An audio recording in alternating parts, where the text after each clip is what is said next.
Hi friends, இன்னைக்கு video நம்ம என்ன பார்க்க போகிறோம் அப்படின்னா 7th செகண்ட் டேர்மில் இருக்க பாமினி விஜயை தான் பார்க்க போகிறோம். ஆல்ரெடி 7th செகண்ட் டேர்மில் இருக்க முக்கியமான லெசன்லாம் வீடியோ போட்டிருக்கேன். பார்க்காதவங்க அதை முன்னாடி இருக்க வீடியோ பார்த்துட்டு இதை கண்டினியூ பண்ணுங்கள். வீடியோக்குள்ளே போகிறதுக்கு முன்னாடி this video sponsor by Edukest. எஜுகேஸ்ட்டில் செல்ஃப் பேஸ்டான நிறையா கோர்சஸ்லாம் இருக்குது. டிஜிட்டல் லெவலை பற்றி நல்லா தெரிஞ்சுக்கலாம். பேசிக்லேருந்து ஹை லெவல் வரை தெரிஞ்சுக்கலாம். உங்களுக்கு எஜுகேஸ்ட்டில் ஜாயின் பண்ண விருப்பம் இருந்தால் கீழே டிஸ்கிரிப்ஷனில் லிங்க் இருக்குது, நீங்களும் செக் பண்ணி ஜாயின் பண்ணிக்கோங்க. The struggle to find courses that truly speak your language, it's finally over. Welcome to EduQuest, where learning is made just for you.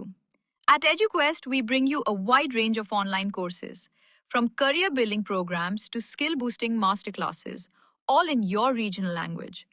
Because we believe language should never be a barrier to success. Our courses are tailor-made after understanding what today's learners really need. So why wait? Start learning the smarter, simpler way only with EduQuest. Visit eduquest.courses and explore your next course today. And hey, don't miss out on our exciting offers and promotions. நான் விஜயநகர பாமினில் கதை மாதிரி தான் சொல்ல போகிறேன். கதை மாதிரி சொன்னால் தான் நிறைய பேர் புரியுதுன்னு சொன்னீங்க, ஒருத்தவங்க கமெண்ட் பண்ணியிருந்தீங்க. அதனால நான் கதை மாதிரியே சொல்கிறேன், அதை மட்டும் நோட் பண்ணி பாருங்கள். விஜயநகர பேரரசு வெற்றி நகரம் என்று அழைக்கப்படுகிறது. விஜயநகர பேரரசை தோற்றுவித்தது யார் அப்படின்னா ஹரிஹர புக்கர். அடுத்து முக்கியமான பாயிண்ட் என்னன்னா, விஜயநகரம் 4 தான் பிரிச்சிருக்காங்க: சங்கவ, சாளுவ, துளுவ, அரவீடு. இப்போ பார்க்க போகிறது சங்கம வம்சம். சங்கம வம்சத்தில் யார் சிறந்தவர் அப்படின்னா 2ஆம் தேவராயர். அதே இது சங்கம வம்சத்தின் கடைசி அரசர்னா 2ஆம் விருபாக்ஷி. அதை மட்டும் நோட் பண்ணிக்கோங்க. இந்த பாக்ஸில் இருக்கிறத பார்த்துக்கோங்க. 1ஆம் புக்கருடைய மகனான குமார கம்மனா தான் மதுரை சுல்தானுக்கு முற்றுப்புள்ளி வைத்தார். அவங்க மனைவி கங்காதேவி தான் மதுரா விஜயம் என்ற நூலை எழுதினாங்க. அதை மட்டும் பார்த்துக்கோங்க. அடுத்து பார்க்க போகிறது சாளுவ வம்சம். சாளுவ வம்சத்தை தோற்றுவித்தவர் நரசிம்மர். நரசிம்மர் தான் சாளுவ வம்சத்தை தோற்றுவித்தார். அடுத்து துளுவ வம்சம். துளுவ வம்சம் தான் நம்ம கிருஷ்ணதேவராயர். இவர் 20 ஆண்டுகள் ஆட்சி புரிந்தார். இவரை பற்றி தான் நிறைய பாயிண்ட்ஸ் இருக்குது. போர்ச்சுகீசிய பீரங்கி வீரர்கள் உதவியோடு கோல்கொண்டா சுல்தானை கிருஷ்ணதேவராயர் எதிர்த்து தோற்கடித்தார். அதுக்கப்புறம் முக்கியமாக தனது தலைநகரான ஹம்பியில் கிருஷ்ணசாமி கோவில், ஹராசர ராமசுவாமி, விட்டலசாமி கோயில், இந்த மாதிரி கோயில்கள்லாம் கட்டினது யார் அப்படின்னா கிருஷ்ணதேவராயர். அதுக்கப்புறம் இவரோட பெயரை புகழ் சேர்க்கும் வகையில் ராயகோபுரம் என்று அழைக்கப்பட்டது. இந்த கொஸ்டின் ஆல்ரெடி குரூப் 2ல கேட்டிருக்காங்க. ராயகோபுரம் யாரோட காலம்னா கிருஷ்ணதேவராயர் காலம். அதுக்கடுத்து முக்கியமான கொஸ்டின், இவர் கிருஷ்ணதேவர் காலத்தில் சிறந்த மகத்தான அரசர் யாருன்னா அல்லசானி பெத்தன்னா தெனாலிராமனை சொல்லுவாங்களாம். அதை மட்டும் நல்லா பார்த்துக்கோங்க. அடுத்து தலைக்கோட்டை போர். தலைக்கோட்டை போர் ராச்சடி தங்கடி போர் என்று அழைக்கப்படுகிறது. எந்த வருஷம் கேட்டால் 1565. அடுத்து விருபாக்ஷர் கோவில் எங்கே இருக்குன்னா ஹம்பியில் இருக்குது. அதை மட்டும் தெரிஞ்சுக்கோங்க. அடுத்து அரவீடு வம்சம். அரவீடு வம்சம் திருமலை தேவராயர். அரவீடு வம்சத்தில் அவங்க தலைநகர் பெனுகொண்டாவில் நிறுவிருக்காங்க.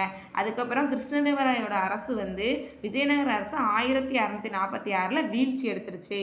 அதை தான் பார்க்க போகிறோம். நெக்ஸ்ட்டு அதோட அமைப்பு எப்படி இருந்துச்சு அப்படின்னா பேரரசு, மண்டலம், நாடு, ஸ்தலம், கிராமம். அதை மட்டும் பார்த்துக்கோங்க. அவங்களோட நாணயங்கள் வராகன் சொல்லியிருக்காங்களாம். அவங்களோட நாணயங்கள் வராகன். ஓகேவா. அடுத்து அவங்க அமுல்க் மாத்தா அப்படின்ற நூலை எழுதியிருக்காங்க. அது என்னன்னா பெரியாரோட வளர்ப்பு மகள் நம்ம கோதை நாச்சியார் பற்றியது தான் அமுல்க் மாத்தா. அமுல்க் மால்தா என்பதற்கு என்ன மீனிங் அப்படின்னா தான் அணிந்த பின் கொடுப்பவள் என்று பொருள். அதை மட்டும் பார்த்துக்கோங்க. அடுத்து நம்ம பார்க்க போகிறது பாமினி அரசு. பாமினி அரசு 1347 ஹசன்கங்கு தான் நிறுவியிருக்காரு. ஃபஸ்ட்டு டெல்லியில் இருந்துச்சு, அடுத்து குல்பர்காவுக்கு மாற்றுவார். திரும்பி 1ஆம் ஷா பீடாருக்கு மாற்றுவாங்க. பாமினி பேரரசு 18 சுல்தானாக 18 அரசர்கள் இடம்பெற்றிருந்தனர். அதாவது ஃபஸ்ட்டு நிறுவன அலாவுதீன் ஹசன் எத்தனை ஆண்டு ஆட்சி புரிந்தார் அப்படின்னா 11 ஆண்டுகள் ஆட்சி புரிந்தார். அவங்க 4 மாகாணமாக பிரிச்சிருப்பாங்க. அதுக்கு பேர் தராஃப். ஓகேவா. அதுக்கு அடுத்த கொஸ்டின், பச்சை கலந்த கோயிர் வைரம். இந்த கொஸ்டினும் ஆல்ரெடி கேட்டிருக்காங்க. பச்சை கலந்த நீலவண்ண கலரில் கோயில் வைரத்தை பற்றி பிர்தோசி ஷானாமால சொல்லியிருக்காங்க. அடுத்து இந்த கோல்கொண்டா கோட்டை ஹைதராபாத்தில் இருக்குது. இது குன்றின் மேலே 120 மீட்டர் உயரத்தில் இருக்குது. கோட்டையின் உயரமான இடம் பாலஹிசார். அப்போ அதை மட்டும் நோட் பண்ணிக்கோங்க. அடுத்த கொஸ்டின், முக்கியமான கொஸ்டின் வந்து இந்த குல்பர்கா மசூதி கட்டினார் 1367 கட்டி முடிக்கப்பட்ட முதல் மசூதி மகா மசூதி. அது வந்து 216x16 அடி நீளமுடையது. அந்த லைனை மட்டும் அண்டர்லைன் பண்ணிக்கோங்க. பின்னாடி வந்து இந்த பாக்ஸில் இருக்கிறாங்க 8 சுல்தானாக பிரித்தாங்க. அது வக்கீல், பேஸ்வா, வசீர் இதெல்லாம் வந்து நீங்கள் ஒன் பை ஒன்னாக பார்த்துக்கோங்க. ஏன்னா இதிலேருந்து பொறுத்துகளை கொஸ்டின் கேட்பாங்க. அடுத்து வந்து முகமது கவான் வந்து பாரசீக வேதியியல் வல்லுநர்கள் வெடிவிபத்தில் தாக்கினார். அது வந்து எங்கே நடந்துச்சுன்னா பெல்காமில் நடந்துச்சு. பாமணி அரசு ஏற்கனவே இருந்த 4 மாகாணம் 8 மாகாணமாக மாற்றினார். அது யார் மாற்றினா அப்படின்னா முகமது கவான் தான் மாற்றிருப்பார். அந்த பாயிண்டை நோட் பண்ணிக்கோங்க. அடுத்து வந்து கல்வியில் பாருங்கள். பாமணி அரசை நிறுவிய அலாவுதீன் ஹசன் ஷா அலாவுதீன் கில்ஜியின் படையில் தளபதியில் ஒருவரான ஜாபர் கான் என்பவரிடம் கல்வி பயின்றார். அந்த பாயிண்டை நோட் பண்ணிக்கோங்க. அடுத்து பாமணியின் அரசின் 8வது சுல்தான் சுல்தான் ஃபிரோஸ் மொழியியல் கவிஞரும் ஆவார்.